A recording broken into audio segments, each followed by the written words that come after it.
주를 봅니다. 끝없는 사랑 나 회복시키네. 이제 눈 들어 주 보내. 그 능력 날 새롭게 해. 주님의 사랑 날 만지시니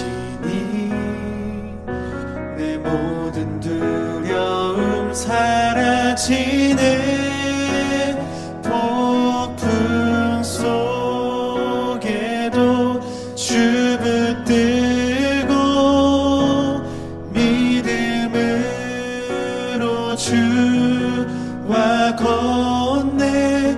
갈보리 언덕 넘어 그 어느 날 주 안에 온전케 되리.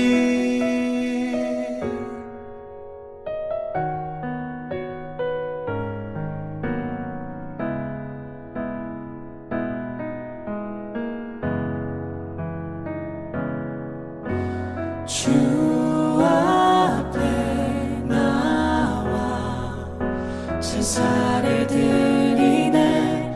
마음 열어 내 삶을 드리네. 주를 봅니다.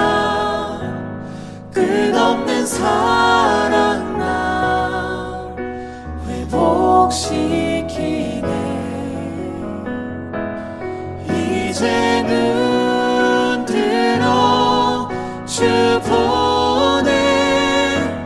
그 능력 날 새롭게 해. 주님의 사랑 날 만지시니 내 모든 두려움 사라지네.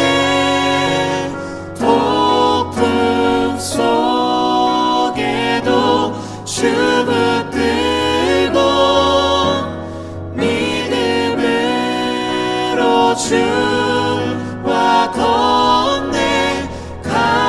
갈보리 언덕 넘어 그 어느 날 주 안에 온전케 되리.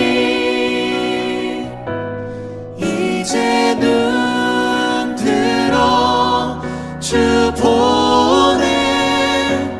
그 능력 날 새롭게 해. 주님의 사랑 날 만지시니 내 모든 두려움 사라지네. 폭풍 속에도 주 붙들고 믿음으로 주와 건네. 갈보리 언덕 넘어 그 어느 날 주 안에 온전케 되리. 주 안에 온전케 되리.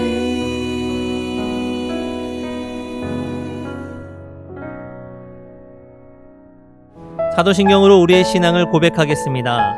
나는 전능하신 아버지 하나님 천지의 창조주를 믿습니다. 나는 그의 유일하신 아들 우리 주 예수 그리스도를 믿습니다. 그는 성령으로 잉태되어 동정녀 마리아에게서 나시고 본디오 빌라도에게 고난을 받아 십자가에 못 박혀 죽으시고 장사된 지 사흘 만에 죽은 자 가운데에서 다시 살아나셨으며 하늘에 오르시어 전능하신 아버지 하나님 우편에 앉아 계시다가 거기로부터 살아있는 자와 죽은 자를 심판하러 오십니다. 나는 성령을 믿으며 거룩한 공교회와 성도의 교제와 죄를 용서받는 것과 몸의 부활과 영생을 믿습니다. 아멘. 하나님의 나팔 소리 천지 진동할 때에 예수 영광 중에 구름 타시고 천사들을 세계 만국 모든 곳에 보내어 구원받은 성도들을 모으리. 나팔 불 때 나의 이름, 나팔 불 때 나의 이름, 나팔 불 때 나의 이름, 부를 때에 잔치 참여하겠네. 무덤 속에 잠자는 자 그때 다시 일어나 영화로운 부활 승리 얻으리. 주가 택한 모든 성도 구름 타고 올라가 공중에서 주의 얼굴 배우리. 나팔 불 때 나의 이름, 나팔 불 때 나의 이름, 나팔 불 때 나의 이름, 부를 때에 잔치 참여하겠네. 부를 때에 잔치 참여하겠네.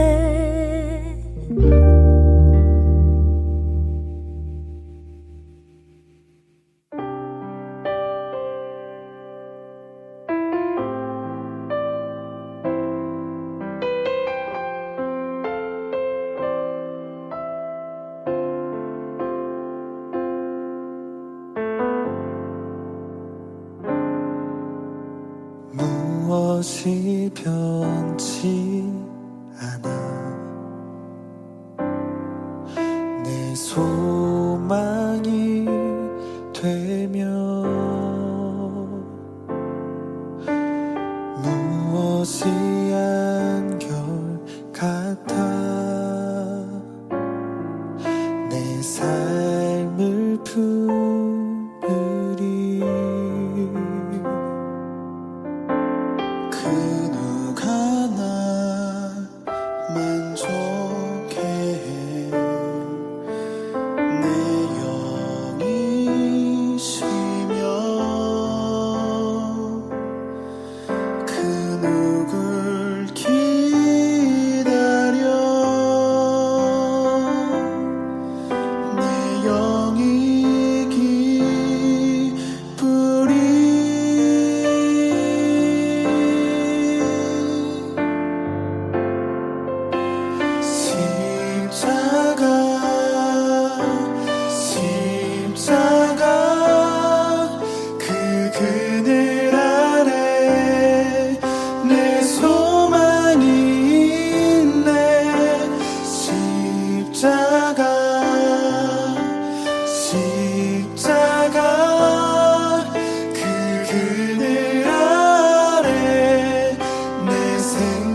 전능하신 하나님 아버지, 오늘도 주님 앞에 예배로 영광 돌리게 하심 감사합니다.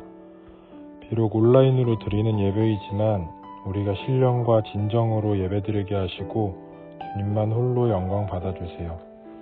예배의 시작과 끝을 주님께 맡깁니다. 감사를 드리며 날 구원하신 예수 그리스도의 이름으로 기도드립니다. 아멘.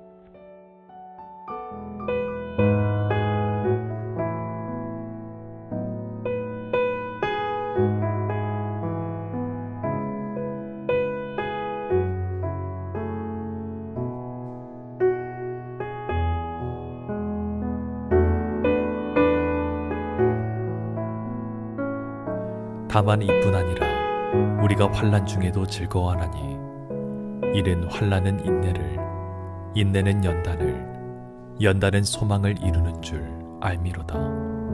아멘.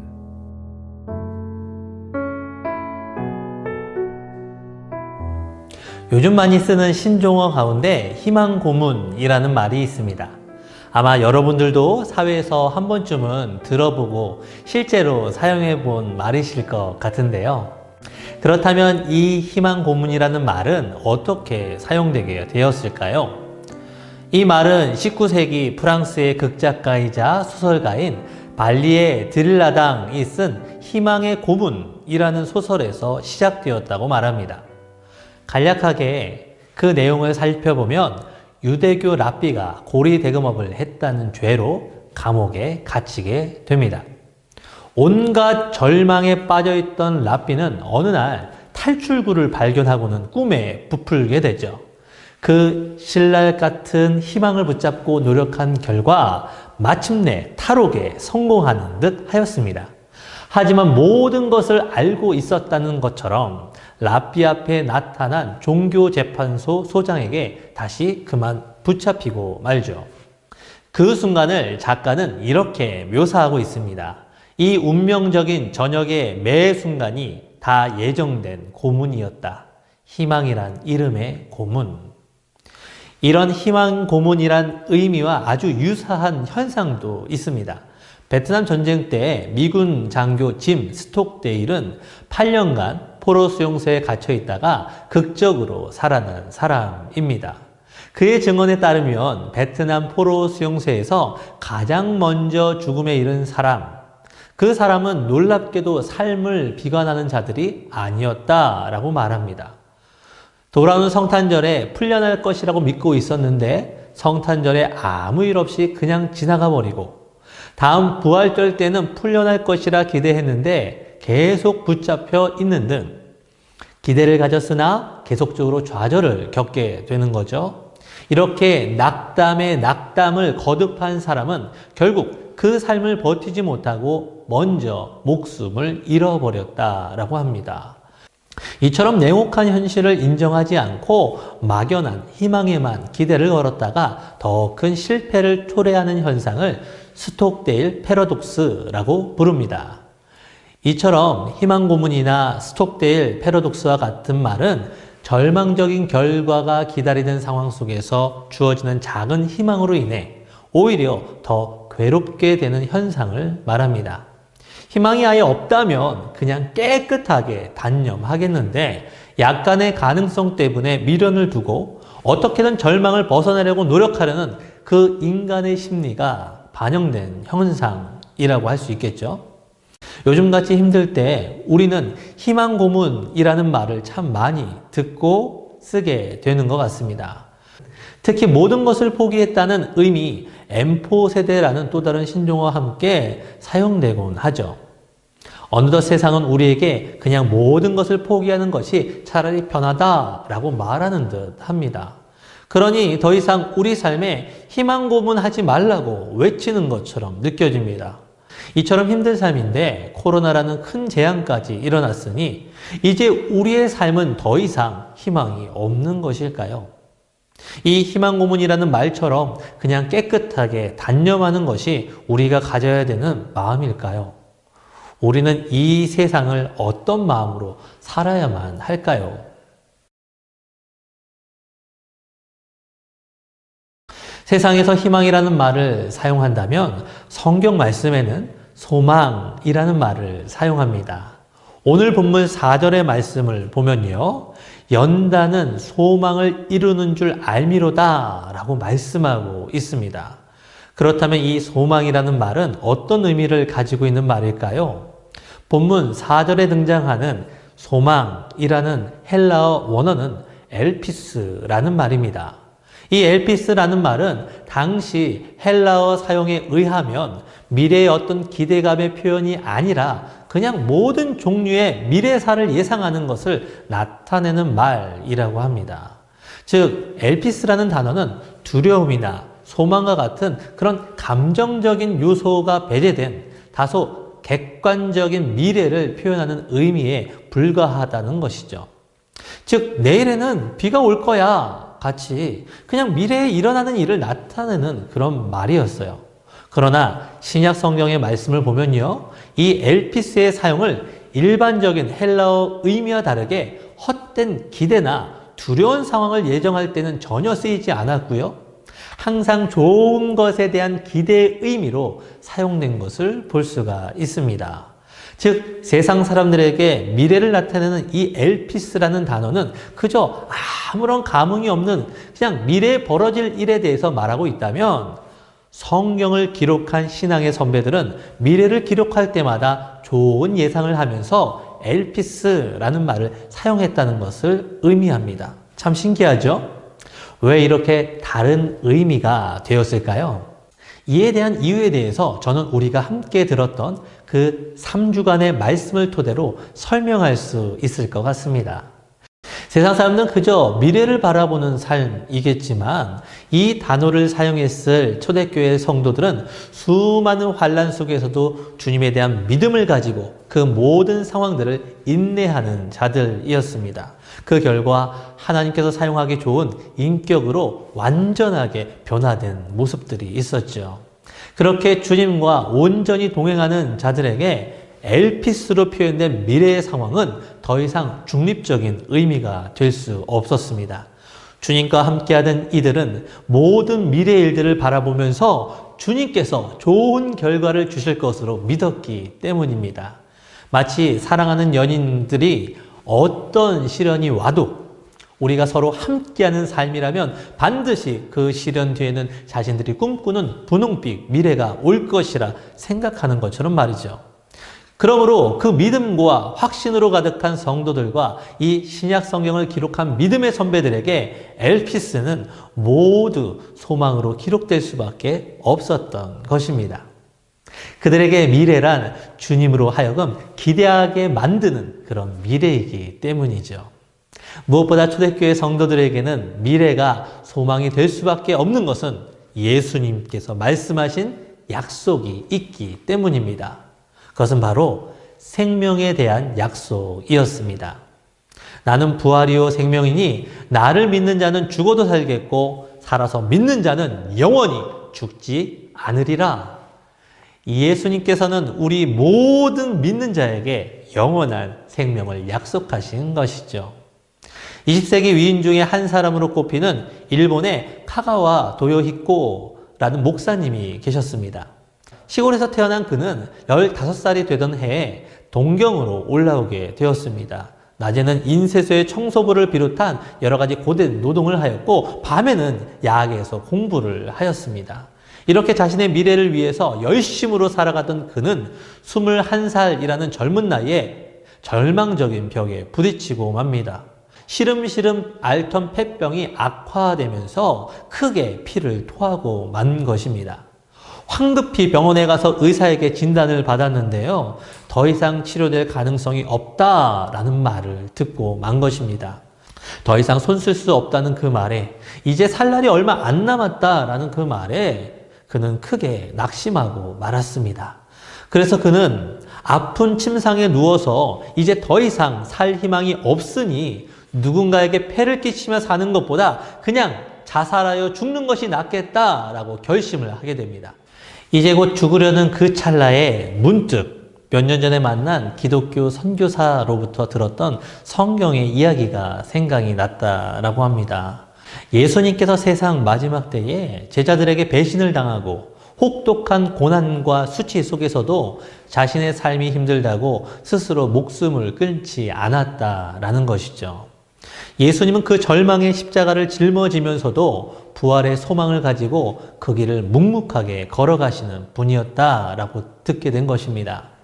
조금 전에 우리가 읽었던 나는 부활이요 생명이라고 스스로 말씀하신 바를 믿고 십자가의 길을 걸어갔던 분이 바로 예수님이시죠. 자신의 어려운 상황으로 인해 좌절하고 절망하여 스스로 자살한 분이 아니심을 강력하게 생각나게 된 것입니다. 무엇보다 카가와 토요이교는 당시의 선교사님께 예수님의 이야기를 듣고 예수님을 한번 믿어보겠다라고 고백한 것도 떠오르면서 이 폐병 말기의 상황에서도 예수님의 부활 소망에 대한 말씀을 가슴에 품기로 다짐합니다. 예수님의 약속을 믿기로 다짐한 그는 새 출발을 결심하죠. 그리고 자리에 일어나서 리어가에 자기의 모든 짐을 싣고 니가와 지역의 빈민굴로 들어가게 됩니다. 그리고 평생을 창녀와 술 주정뱅이 그리고 전과자를 돌보면서 자신이 깨달았던 소망에 대한 그 복음을 전하게 된 것입니다. 그는 빈민굴을 다니며 이렇게 외쳤다고 합니다. 여러분이 가난하고 헐벗고 굶주리고 절망적인 빈민촌의 창녀로서 술 주정뱅이로 도박꾼으로 있지만 그 절망 중에 소망이 있습니다. 예수를 모시면 절망 가운데에서 소망이 싹틉니다. 소망의 꽃이 핍니다. 소망의 열매를 맺고 새 사람이 될 수 있습니다. 카가와 도요이코가 이렇게 죽음의 절망에서 소망을 붙잡고 그 소망의 복음을 전하자 소망이 강력한 능력이 되어 그 폐병을 이겨버리고 말았습니다. 그는 폐병을 치유받고 오래 장수하면서 일본의 빈민굴에서 그리스도의 복음의 꽃을 피운 사람이 되었던 것입니다. 이처럼 주님의 말씀에는 능력이 있습니다. 자신을 살릴 뿐만 아니라 그 복음을 믿는 모든 사람에게 영향력을 주는 약속의 말씀입니다. 그러므로 이 고통스러운 상황 속에서도 주님의 약속을 붙들며 살아가는 우리 모두에게는 소망이 있습니다. 또한 초대교회 성도들은 주님께서 말씀하신 재림의 약속을 굳게 믿고 있었습니다.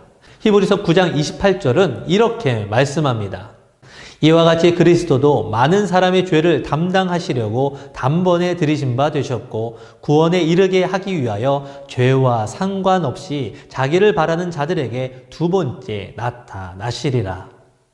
주님께서 십자가를 지셔서 우리의 죄를 대신 지셨을 뿐 아니라 주님을 믿는 우리를 위해서 다시 이 땅에 나타나신다고 약속하심을 초대교회 모든 성도들은 굳게 믿고 의지하고 있었습니다.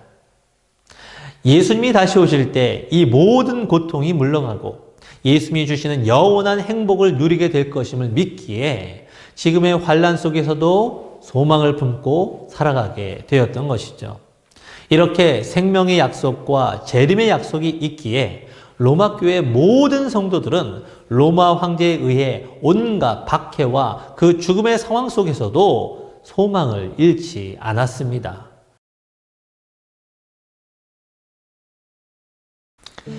그렇다면 우리 하나님의 백성이 그 소망을 붙드는 삶의 모습은 무엇일까요?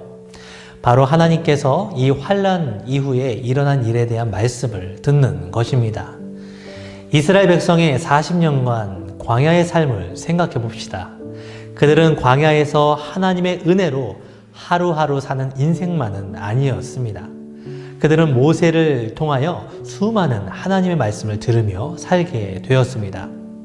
그 말씀에는 현재 이 광야에서 어떻게 살아야 하는지에 대한 것보다 앞으로 가나안 땅에 들어가서 어떤 일을 하며 살아야 할지에 대한 말씀이 압도적으로 많았습니다. 가나안 땅에 들어가 살게 되면 어떻게 예배를 드려야 하는지, 어떻게 절기를 지켜야 하는지, 어떻게 이웃을 도와야 하는지, 이스라엘 백성들은 모세를 통하여 하나님의 말씀을 들으면서 40년간 가나안 땅에 들어갈 준비를 했던 것입니다. 그렇습니다. 세상의 사람들이 이 환난의 과정에서 좌절하고 절망하며 그 시간을 보내고 있을 때 우리 하나님의 백성은 하나님께서 앞으로 주실 미래의 소망을 기대하며 준비하는 사람들입니다. 나에게 가장 부족한 것이 무엇인지 하나님의 말씀을 들으며 준비하는 시간이죠. 그래서 이 환난과 기다림 속에서 우리는 영적으로 준비하는 시간이 되기를 소망합니다. 나에게 가장 필요한 것은 무엇인가? 나에게 가장 부족했던 것은 무엇인가? 하나님께 간구하고 기도하십시오. 하나님께 온전히 쓰임받기 위해서 내가 준비할 것은 무엇인가? 하나님께 구하는 기도를 드릴 때에 하나님께서 우리에게 필요한 것을 말씀해 주실 줄로 믿습니다. 그렇게 말씀하신 바를 기억하며 준비하는 시간을 통해서 내일을 바라보는 모습이야말로 우리가 하나님의 소망을 기대하며 살아가는 모습인 줄로 믿습니다. 이에 우리 느헤미야 공동체는 이번 사순절을 통해서 영적으로 준비하는 시간을 가질 수 있도록 2가지 프로그램을 시행하고 있습니다. 첫 번째, 요한복음 말씀을 1장부터 21장까지 필사하면서 하나님께서 우리에게 원하시는 것이 무엇인지 깨닫게 해달라고, 말씀을 기록할 때 보이게 해달라고 고백하는 시간을 가져보길 소망합니다. 또한 2번째로 나에게 바꿔야 할 부분이 무엇인지 주님께 기도하면서 정한 뒤에 이 사순절 기간을 통해서 주님 의지하며 시작해 본다면 주님께서 우리의 삶을 새로운 모습으로 변화시켜 주실 줄로 믿습니다. 이렇게 이 사순절 기간 주님의 고단을 묵상하면서 주님을 위해서 그리고 우리의 참된 삶을 위해서 준비하는 시간을 갖는다면 반드시 주님께서 우리의 소망이 되어 주실 것입니다. 그 생명과 재림의 말씀으로 인하여 나를 다시 살게 하시며 변화된 삶으로 이끌어 주실 것입니다. 그렇게 변화된 삶을 통하여 이 땅에 하나님의 나라가 임하도록 저와 여러분 모두가 쓰임받게 되기를 주님의 이름으로 축원합니다. 기도하겠습니다. 오늘 우리는 어떠한 상황에서도 소망이 있는 하나님의 사람임을 고백합니다. 주님께서 말씀하신 대로 우리는 죽음에서 다시 사는 생명의 사람들이기 때문입니다. 무엇보다 주님께서 다시 오심을 기다리며 영적으로 준비하는 사람들이기 때문입니다. 이 모든 말씀의 약속을 믿고 오직 주님께 고백하오니 우리의 참 소망 되신 예수님께서 우리의 삶을 온전히 이끌어 주옵소서. 예수님의 이름으로 기도합니다. 아멘. 나를 받아주소서. 우리 가진 이 모든 것들을 다 주께서 우리에게 주시었네. 몸 밖에 드릴 것이 없으니 내 삶을 받아 주소서. 나의 생명을 드리니 주 영광 위하여 사용하옵소서. 내가 사는 날 동안에 주를 찬양하며 기쁨의 제물 되리. 나를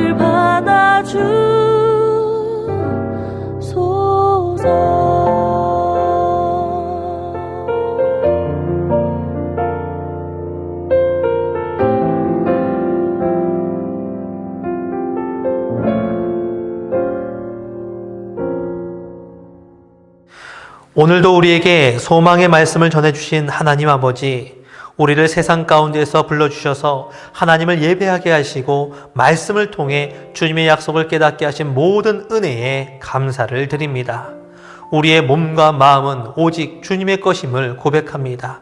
예배와 찬양 그리고 기도를 통해 주님께 드린 우리의 삶을 받아주시고 우리가 세상 속에서 더욱 주님께서 원하시는 삶을 살아가도록 인도하여 주옵소서. 막막한 삶 속에서도 눈을 들어 주님을 바라보며 주님께서 주신 인내하는 삶을 통하여 그 소망을 잃지 않는 은혜와 주님께서 행하시는 놀라운 역사를 경험하는 우리의 삶이 되게 하여 주옵소서. 이 시간 주님께 감사헌금을 드리며 우리의 일상을 책임져 주신 하나님께 감사하는 마음을 함께 고백합니다. 감사로 고백하는 우리의 삶에 주님께서 온전히 이끌어 주셔서 주님께서 부어주시는 복과 은혜로 말미암아 더욱 감사가 넘쳐나는 삶을 살게 하여 주옵소서. 또한 현재의 삶이 너무나 괴롭고 힘들지만 주님께서 다시 회복해 하실 것을 믿고 먼저 감사로 고백하는 청년들을 기억하여 주옵소서. 그 믿음의 고백 가운데 주님께서 함께하여 주셔서 삶의 어렵고 힘든 문제의 상황들이 끊어지는 역사가 주님의 은혜로 회복되는 역사 있게 하셔서 오직 주님으로 인하여 감사의 고백이 넘쳐나는 삶이 되게 하여 주옵소서. 이 시간 11조를 드리며 주님께서 우리에게 말씀하신 바를 마음으로 붙잡고 믿음으로 순종합니다. 그리고 11조를 드림으로 우리가 사용하는 모든 것이 다 주님의 것임을 함께 고백합니다. 주님께서 우리의 믿음과 순종의 모습을 보시고 말씀하신 대로 응답하여 주셔서 우리의 삶에 주님께서 주신 은혜와 복이 내 삶의 모든 지경을 채우고도 넘치는 삶이 되게 하여 주옵소서. 그리고 그 복과 은혜로 말미암아 내 삶에 만나는 모든 사람들과 함께 주님의 풍성한 복을 누리는 삶으로 이끌어 주옵소서. 코로나19로 더욱 힘겨워진 세상 속에서도 주님께서 우리 느헤미야 공동체와 함께 하셔서 소망의 삶으로 변화시켜 주실 것을 기대하오니 새로운 계획을 준비하는 청년들에게 성실과 지혜로 더해 주시고 새로운 가정을 이루기 위해 준비하는 청년들에게 좋은 만남의 복을 허락하여 주시옵고 하나님의 비전을 바라보는 청년들에게 하나님의 나라를 경험하는 역사 더하여 주옵소서. 우리가 주님께 마음을 담아드린 모든 예물마다 하나님의 나라와 의를 위하여 사용되어지고 이 물질을 통하여 우리 느헤미야 공동체가 하나님의 사랑과 소망이 넘치는 공동체 되게 하여 주옵소서. 우리의 모든 삶이 오직 주님의 것임을 고백드리며 예수님의 이름으로 기도합니다. 아멘. 안녕하세요. 구이기수 이혁진입니다. 2월 28일 영상으로 예배 자리에 함께하신 청년 여러분 환영하고 축복합니다. 바로 청년부 소식 전달드립니다. 먼저 온라인 예배 안내입니다. 현재 사회적 거리두기 단계 강화로 온라인으로 예배를 드리고 있습니다. 주일 오전 7시에 청년부 예배 영상이 업로드됩니다. 유튜브에서 느헤미야 청년부를 검색해 주시고요. 구독하시면 매주 예배 영상을 쉽게 보실 수 있으십니다. 온라인으로 주일의 예배 자리를 꼭 지켜주세요. 다음은 현장 예배 안내입니다. 사회적 거리두기 지침을 준수하여 대예배 현장 예배를 제한적으로 시행합니다. 최근 방역 수칙이 완화되어서 이제는 사전 신청 없이 예배 드리실 수 있으세요. 예배 시간은 7시, 9시, 11시 총 3번이 있고요. 온라인 예배는 9시, 11시 2번이 송출됩니다. 사순절 이벤트 안내드립니다. 사순절을 맞이하여 필사와 도전 사순절 이벤트를 진행합니다. 사순절 필사 범위는 요한복음 1장부터 21장 전체이고요. 도전 사순절은 금식, 말씀 암송, 성경 읽기 등의 도전도 좋지만 평소 가지고 있는 안 좋은 습관 혹은 삶의 패턴을 하나 정하고 사순절 기간 동안 개선하기 위해 도전하는 이벤트입니다. 도전 사순절에 조금 더 적극성을 부여하기 위해서 개인 점검표 양식을 드리고 있습니다. 개인 점검표는 영상 하단의 주보 링크에서 확인해주세요. 이벤트에 참여하신 분들께는 감사의 의미로 소정의 기념품을 드릴 예정입니다. 예수님의 고난을 기억하며 함께 의미 있는 사순절을 보내기를 소망합니다. 다음 세례 및 입교 일정 안내입니다. 3월 21일 3부 예배에 세례식과 입교를 진행합니다. 2월 28일까지 신청을 받고 있습니다. 아직 세례와 입교를 받지 않으신 청년분들은 꼭 담당 사역자 혹은 청년회장에게 말씀해주세요. 연락처 및 세례와 입교에 대한 자세한 안내는 청년부 SNS에 게시되어 있으니까요. 꼭 확인해주세요. 다음은 상반기 장학금 신청 안내입니다. 2월 14일 주일부터 상반기 장학금 신청을 받고 있습니다. 장학금 종류는 5종류이고요.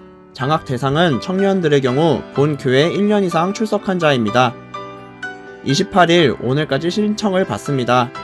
보다 자세한 안내 및 장학금 신청서 양식은 청년부 카카오톡 게시판에 업로드되어 있으니 참고해 주시고요. 장학금 신청을 원하시는 분들은 일정을 꼭 기억해 주셔서 신청해 주세요. 다음은 바이블 아카데미 소식입니다.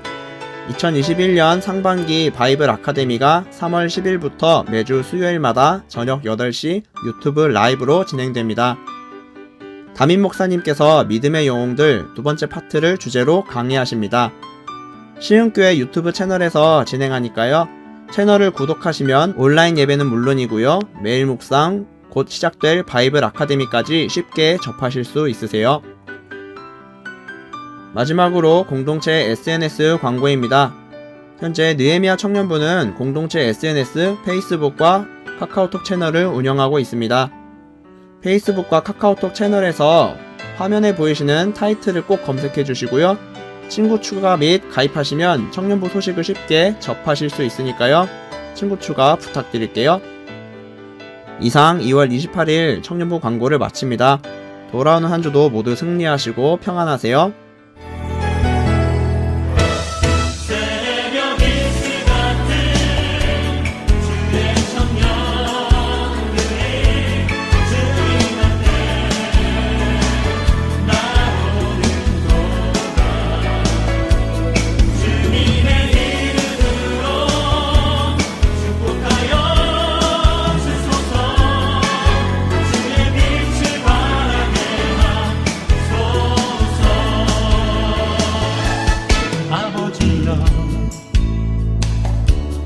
당신의 이름 부르소서. 예수님이여 주의 보혈로 덮으소서. 거룩하신 성령님이여 권능으로 임하소서.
오늘 이 시간 우리 예배 가운데 함께 하신 주님을 찬양하고 경배합니다. 우리 모두는 오직 주님의 말씀을 듣고 그것을 기준으로 살아가는 하나님의 백성임을 고백합니다. 주님께서 말씀하신 바를 마음에 담고 성령님의 도우심을 통하여 이 세상에서 능력과 지혜 그리고 주님의 권세를 가지며 살아가는 삶이 되게 하시고 주의 말씀을 순종함으로 열매를 맺는 우리 모두의 삶이 되게 하여 주옵소서. 세상에서 살다가 환경에서 그리고 마음에서 일어나는 수많은 시험과 환난의 과정들로 인하여 우리에게 걱정과 염려의 마음이 들 때에 우리와 함께 하신 주님께서 이 모든 것을 물리쳐 주실 줄로 믿사오니 우리의 삶의 모든 질병과 아픔과 고통의 상황들이 나사렛 예수의 이름으로 떠나가게 하시고 우리의 모든 삶의 여정마다 회복에 회복을 더하여 주옵소서. 무엇보다 우리의 증인된 삶을 통하여 죄와 죽음에 매여있는 사람들이 하나님의 백성들로 회복되는 은혜를 구하옵나니 내 삶의 지경마다 주님께서 역사하여 주셔서 하나님의 나라가 이 땅 가운데 아름답게 확장되는 일을 바라보며 기뻐하는 삶을 살게 하여 주옵소서. 지금은 예수 그리스도의 풍성하신 은혜와 하나님의 끝이 없는 사랑과 성령님의 인도하심과 교통하심의 역사가 주님께서 우리에게 주신 말씀의 약속을 붙잡음으로 말미암아 소망을 갖고 오직 주님께서 원하시는 삶을 위해 영적으로 준비하길 결단하며 나아가는 시흥의 모든 청년들 위에와 하나님의 나라를 이 땅에 세우기로 다짐하는 청년부 니에미아 공동체와 시흥교회 위에 그리고 자신의 삶을 드리며 열방으로 나아간 모든 선교사님과 그 가정 그 사역 위에 이제로부터 영원토록 함께 하시옵기를 간절히 축원하옵나이다. 아멘.